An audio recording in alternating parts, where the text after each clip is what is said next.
या जनता जनार्दनाचं स्वहित करण्याची परिक्रमा कल्याण करण्याचा हेतू त्यांच्या मनामध्ये आहे।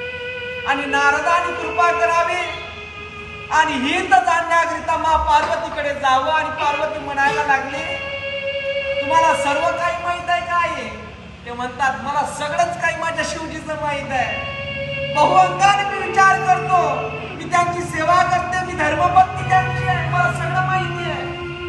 अशी कोणतीही बाब माझ्याकडनं लपलेली माझ्या शिवजीची नाही। पण हिताची बाब मी तुम्हाला सांगतो, तुम्हाला एक अमर कथा ऐकून का माझी शिवजीने? कोणती अमर कथा? गुह्य कथा आहे।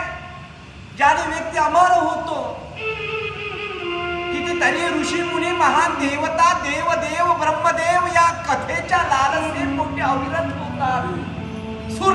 सुवर्णाचं अमृत घेऊन जातात, सुवर्ण कलशामध्ये अमृताची धारणा घेऊन जातात आणि व्यासांकडे हित मागतात की हे अमृत आम्हाला द्या, तुमचं व्यासांचं जे लिखित आहे कृष्ण कथा आहे ती आम्हाला द्या आणि खरं अमृत अमरतेचं होण्याची जी बाब ज्याच्यामध्ये ताकद आहे ती तुम्ही सेवन करतात करा, ज्याने तुम्ही अमर व्हाल।